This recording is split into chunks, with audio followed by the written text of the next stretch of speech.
மோடி என்ன சொல்றாரு அப்படின்னா, திராவிட முன்னேற்ற கழகமும் காங்கிரசும் குடும்பத்திற்காக வேலை செய்யக்கூடிய கட்சிகள். எனக்கு குடும்பம் என்கிற ஒன்று இல்லை. என்னுடைய குடும்பம் என்பது இந்தியா தான்.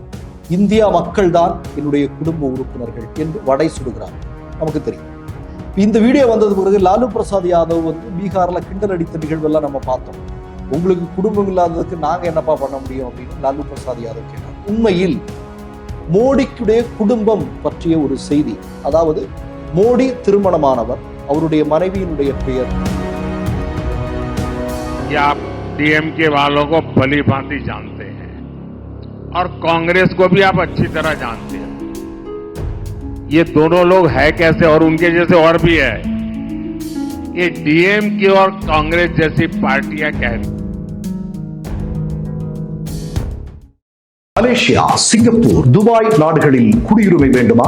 வெளிநாடுகளில் வெற்றிகரமாக இயங்கிக் கொண்டிருக்கும் பெரும் தொழில் நிறுவனங்களில் முதலீடு செய்ய விரும்புகிறீர்களா? பொது வர்த்தகங்களில் ஏற்றுமதி இறக்குமதி செய்ய வேண்டுமா? உடனடி தொடர்பு கொள்ளுங்கள். மிஸ்டர் பர்ஃபெக்ட் எக்ஸ்ட்ரா கோல்டு திருமணமான ஆண்களுக்கு திருப்பு முனையை ஏற்படுத்தும் ஹலாலான இயற்கை வியாகரா. வயதான பலகினமா, சுகர் பலகினமா, இனி கவலை வேண்டாம், உடனே ஆர்டர் செய்யுங்கள். இந்த சேனல் மக்களுக்காக செயல்படுகிறது என்று நீங்கள் நம்பினால், வாய்ப்பிருந்தால் எங்களுக்கு முடிந்த உதவியை செய்யுங்கள். வணக்கம். சமீபத்தில் இந்தியாவில் மிகப்பெரிய அளவில் வைரலாகி கொண்டிருக்கக்கூடிய மோடியினுடைய ஒரு வீடியோ, அதை நீங்கள் முதலில் பாருங்கள். आप डीएमके वालों को भली भांति जानते हैं और कांग्रेस को भी आप अच्छी तरह जानते हो। ये दोनों लोग है कैसे, और उनके जैसे और भी है। ये डीएमके और कांग्रेस जैसी पार्टियां कहती हैं, उनका मोटो है फैमिली फर्स्ट, और मोदी कहता है नेशन फर्स्ट। अब इंडी गठबंधन के लोगों ने मुझे गाली देने का नया फॉर्मूला निकाला है। ये लोग कहने लगे हैं कि मोदी का तो कोई परिवार ही नहीं है। मतलब जिनको परिवार है उनको भ्रष्टाचार करने का लाइसेंस मिल जाता है क्या? क्या जिनको परिवार है उनको सत्ता परिवार के लोगों के लिए हड़प करने का लाइसेंस मिल जाता है क्या? मेरे प्यारे देशवासियों, मेरे प्यारे परिवारजनों, ये बार बार मेरे परिवार को गाली देने का उनको शौक लग गया है। भाइयों बहनों, मैंने घर छोड़ा है, खुद के लिए नहीं, मौज मस्ती के लिए नहीं, मेरे देश के लिए। मेरा देश यही मेरा परिवार है। 140 करोड़ भारतवासी, यही मेरा परिवार है। देश के युवा मेरा परिवार है, और इसलिए मैं उनके भविष्य को उज्जवल बनाने के लिए दिन रात मेहनत कर रहा हूं। देश की இந்த வீடியோவுல மோடி என்ன சொல்றாரு அப்படின்னா, திராவிட முன்னேற்ற கழகமும் காங்கிரசும் குடும்பத்திற்காக வேலை செய்யக்கூடிய கட்சிகள். எனக்கு குடும்பம் என்கிற ஒன்று இல்லை. என்னுடைய குடும்பம் என்பது இந்தியா தான். இந்தியா மக்கள் தான் என்னுடைய குடும்ப உறுப்பினர்கள் என்று வடை சுடுகிறார். நமக்கு தெரியும். இந்த வீடியோ வந்தது பிறகு லாலு பிரசாத் யாதவ் பீகார்ல கிண்டல் அடித்த நிகழ்வெல்லாம் நம்ம பார்த்தோம். உங்களுக்கு குடும்பம் இல்லாததுக்கு நாங்க என்னப்பா பண்ண முடியும் அப்படின்னு லாலு பிரசாத் யாதவ் கேட்டார். உண்மையில் மோடிக்குடைய குடும்பம் பற்றிய ஒரு செய்தி, அதாவது மோடி திருமணமானவர், அவருடைய மனைவியினுடைய பெயர் யசோதாபென். ஏன் யசோதாபென்னை விட்டு மோடி வெளியேறினார் அப்படிங்கிற ஒரு தகவல் இருக்கிறது இல்லையா? அது நீங்க பாத்தீங்க அப்படின்னா, தன்னுடைய 17வது வயதில் மோடி வீட்டை விட்டு வெளியேறுகிறார். யசோதாபென்னை விட்டு வெளியேறுகிறார். ஏன் வெளியேறுகிறார்? அதாவது உங்களுக்கு தெரியும், சுதந்திர போராட்ட காலகட்டத்தில் பிரிட்டிஷ் ஏகாதிபத்தியத்திற்கு ஆதரவாகவும், அப்போதே இந்தியாவில் மதங்களின் பெயரை சொல்லி மக்களை பிளவுபடுத்துவதற்கான திட்டங்களில் ஈடுபட்டிருந்த RSS என்று சொல்லக்கூடிய இயக்கத்தில் தன்னை இணைத்துக் கொள்வதற்காகத்தான் மோடி வீட்டை விட்டு வெளியேறுகிறார். அதாவது தன்னுடைய மனைவியை விட்டு வெளியேறுகிறார். சரியா? இப்ப நீங்க பாத்தீங்க அப்படின்னா, 2009 ஓப்பன் அப்படின்னு சொல்லக்கூடிய ஒரு மேகசின்ல யசோதாபென் அவர்கள் கொடுத்த ஒரு பேட்டி இதற்கு ஆதாரமாக இருக்கிறது. அதுல அவர் இன்னொரு செய்தியை சொல்றார். என்ன அப்படின்னா, யசோதாபென் பள்ளி ஆசிரியராக வேலை செய்து கொண்டிருந்தவர்.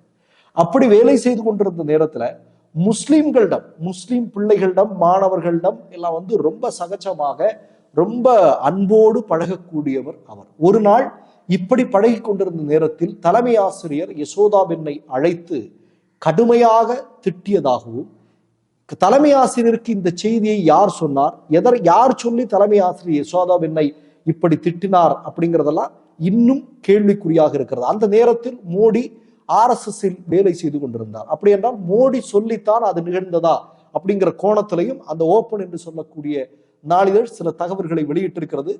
ஓப்பன் நாளிதழ் யசோதாபென்னை பேட்டி எடுப்பதற்காக அங்கே சென்ற போது மோடி ஆதரவாளர்களால் மிகப்பெரிய அளவில் அந்த ரிப்போர்ட்டர் மிரட்டப்பட்டார் அப்படிங்கிற செய்தியெல்லாம் வந்தது என்பது நமக்கு தெரியும்.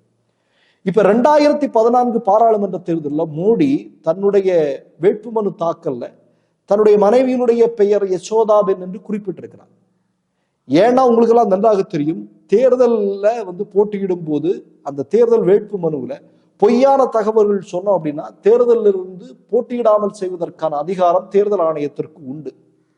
அப்ப மோடி தன்னுடைய ஏதோ இந்திய நாட்டிற்காகவோ இந்திய மக்களுக்காகவோ சேவை செய்வதற்காகவோ அவர் வீட்டை விட்டு வெளியேறவில்லை. அவர் வெளியேறியது என்பது RSS என்று சொல்லக்கூடிய, இந்தியா என்று சொல்லக்கூடிய ஒரு மகத்தான நாட்டின் சுதந்திர போராட்டத்தில் பங்கெடுக்காமல் காந்தி அவர்கள் சுட்டுக் கொல்லப்பட்ட போது நாதுராம் கோட்சே என்று சொல்லக்கூடிய நபருக்காக இனிப்பு கொடுத்து கொண்டாடிய ஒரு இயக்கத்தில் சேருவதற்காகத்தான் மோடி சென்றார் என்பதுதான் உண்மை. இது எல்லாருக்குமே தெரியும். இப்ப நான் இன்னொரு செய்தியை நான் சொல்றேன்.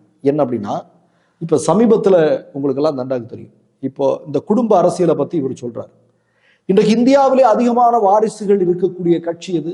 பாஜக. இப்ப சமீபத்துல கூட முதல் கட்ட வேட்பாளர் பட்டியல்ல சுஷ்மா ஸ்வராஜினுடைய பிள்ளைகள் உட்பட எல்லாருக்குமே பதவி, பாராளுமன்ற உறுப்பினர்களை போட்டியிடுவதற்கான வாய்ப்பு கொடுக்கப்பட்டிருக்கிறது. இன்றைக்கு கர்நாடகத்தினுடைய பாஜகவினுடைய மாநில தலைவராக இருப்பவர் யார்? எடியூரப்பாவுடைய பையன். அதிகமான வாரிசு அரசியல் இருக்கக்கூடிய கட்சி எது? மோடியினுடைய கட்சி. அமித்ஷாவுடைய மகன் என்ன டெண்டுல்கரோடு ஓபன் பண்ணவரா? கிடையாது. உலகிலேயே அதிகமான பழம் கொழிக்கக்கூடிய ஒரு விளையாட்டுத்துறை ICC என்று சொல்லக்கூடிய இந்திய கிரிக்கெட் கட்டுப்பாட்டு வாரியம், அதனுடைய தலைமை பொறுப்பில் அமித்ஷாவுடைய மகன். இப்படி சொல்லிக்கொண்டே போகலாம். இதெல்லாம் நீங்க ஒரு பக்கம் விட்டுருங்க. நான் இந்த நேரத்துல மகளிர் தினத்துல, ஒரு தினத்திற்கு முன்னாடி மகளிர் தினம் கடந்து போனது. இந்த நேரத்துல யசோதாபென் இன்றைக்கு எப்படி பாதுகாப்போடு வாழ வேண்டிய சூழலுக்கு தள்ளப்பட்டிருக்கிறார், பயந்து வாழ வேண்டிய சூழலுக்கு தள்ளப்பட்டிருக்கிறார் என்பதெல்லாம் எல்லாருக்கும் தெரியும். இந்த நேரத்துல நேற்றைக்கெல்லாம் நீங்க பாத்தீங்கன்னா ஊடகங்கள்ல கொட்டை எழுத்துல ஒரு செய்தி வந்திருந்தது. அது என்ன அப்படின்னா, மோடி மகளிர் தினத்திற்கு இந்தியாவில் இருக்கக்கூடிய பெண்களுக்கு ஒரு மிகப்பெரிய பரிசை கொடுத்திருக்கிறார். அது என்ன அப்படின்னா, கேஸ் சிலிண்டருக்கு 100 ரூபாய் குறைக்கப்பட்டிருக்கிறது. பரவாயில்லையே அப்படின்னு எல்லாரும் நினைக்கலாம். ஆனால் என்ன, இவர் ஆட்சி பொறுப்பிற்கு வரும்போது இந்தியாவில் ஒரு கேஸ் சிலிண்டருடைய விலை 450 ரூபாய், இன்றைக்கு 1000ற்கு மேல். அதாவது இவ்வளவு வருடத்துல வருஷத்துக்கு 100 ரூபாய்க்கு மேல ஏத்திட்டு இன்னைக்கு 100 ரூபாய் குறைச்சிருக்கிறேன்னு சொல்றது அது எப்படிங்கிறது? இன்னொன்னு செய்தியை சொல்றேன். மகளிர் தினத்திற்கு மோடி கொடுக்கக்கூடிய பரிசுன்னு சொல்லக்கூடிய RSS அடிமை ஊடகங்களுக்கு யசோதாபென்னுடைய கதை ஒரு பக்கம் இருக்கட்டும். மோடி அவர்கள் ஆட்சி பொறுப்பிற்கு வந்ததற்கு பிறகு ஹத்ராஸை நாம் மறக்க முடியுமா? உனாவோ சம்பவத்தை நாம் மறக்க முடியுமா? மணிப்பூரில் பெண்களுக்கு நடந்து கொண்டிருக்கக்கூடிய கொடுமைகளை பற்றி நாம் மறக்க முடியுமா? இந்தியாவுடைய மல்யுத்த வீராங்கனைகள் தங்களுக்கு நடந்த அநீதிக்கு எதிராக நீதி கேட்டு மிகப்பெரிய அளவில் போராட்டத்தை நடத்தினார்களே, அதை மறக்க முடியுமா? பல லட்சம் பெண்கள் காணவில்லை. குறிப்பாக குஜராத் மாதிரியான பாஜக ஆளக்கூடிய மாநிலங்களில் ஏராளமான பெண்கள் காணவில்லை என்கிற தகவல்கள் இன்றைக்கு வெளிப்பட்டிருக்கிறது அல்லவா? அப்ப இதை எப்படி பார்க்கிறது? நான் என்ன சொல்றேன் அப்படின்னா, மோடி என்று சொல்லக்கூடிய நபர் வாக்கு வங்கி அரசியலுக்காக நடத்தக்கூடிய மிகப்பெரிய நாடகங்களுடைய பட்டியலுடைய ஒரு சிறு பகுதி தான் நான் உங்களுக்கு சொல்லி இருக்கிறேன். நான் என்ன கேட்கிறேன், இன்றைக்கு உலகிலேயே பெண்களுக்கு மிகப்பெரிய அளவில் பாதுகாப்பு குறைபாடு உள்ள ஒரு நாடு எது அப்படின்னு பாத்தீங்கன்னா, அந்த வரிசையில இந்தியாவிற்கு ஒரு இடம் உண்டு. அது மோடி ஆட்சி பொறுப்பிற்கு வந்ததுக்கு பிறகு மோடியினுடைய சாதனை பட்டியல் அதை சேர்த்துக்கலாம். இப்ப இந்த நேரத்துல இந்த குடும்ப அரசியல் திராவிட முன்னேற்ற கழகம் செய்யுது, காங்கிரஸ் அப்படி செய்யுது அப்படின்னா, காங்கிரசும் திராவிட முன்னேற்ற கழகமும் பெண்களை ஆதரிக்கக்கூடிய, பெண்களை பாதுகாக்கக்கூடிய கட்சியாக, இயக்கமாக இன்று வரையிலும் இருந்து வருகிறது. நீங்க பாஜக கூட கம்பேர் பண்ணும்போது திராவிட முன்னேற்ற கழகமும் காங்கிரசும் எவ்வளவோ மேல் என்று மக்களால் பேசப்படுகிறது. இந்த நேரத்தில் மோடி வந்து சொல்லக்கூடிய வடைகள் எல்லாம் எடுபடுமா அப்படின்னா கண்டிப்பா எடுபடாது. மற்றொரு நிகழ்வில் சந்திப்போம். நன்றி, வணக்கம். மை நேம் இஸ் ரெட் சேனலை சப்ஸ்கிரைப் பண்ணிக்கோங்க. அதுக்கப்புறமா பக்கத்துல இருக்கிற ஜாயின் பட்டனை கிளிக் பண்ணீங்கன்னா ஒரு நியூ பேஜ் ஒன்று ஓப்பன் ஆகும். அதுலயும் ஜாயின் பட்டனே கிளிக் பண்ணிக்கோங்க. அதுல பாத்தீங்கன்னா credit R debit card options இருக்கு. இதுல உங்களுக்கு விசா, மாஸ்டர் கார்டு, ரிப்பே அப்படின்னு 3 ஆப்ஷன்ஸ் கொடுத்துருக்காங்க. அதுல நீங்க எந்த கார்டு சூஸ் பண்றீங்களோ அந்த கார்டோட நம்பர் என்டர் பண்ணிக்கோங்க. அப்புறமா கார்டோட வேலிடிட்டி மந்த் அண்ட் இயரை டைப் பண்ணிக்கோங்க. அடுத்தபடியா உங்க கார்டோட பின்னால சிவிசி கோடுன்னு சொல்லிட்டு 3 நம்பர்ஸ் கொடுத்துருப்பாங்க. அந்த நம்பரை இதுல என்டர் பண்ணிக்கோங்க.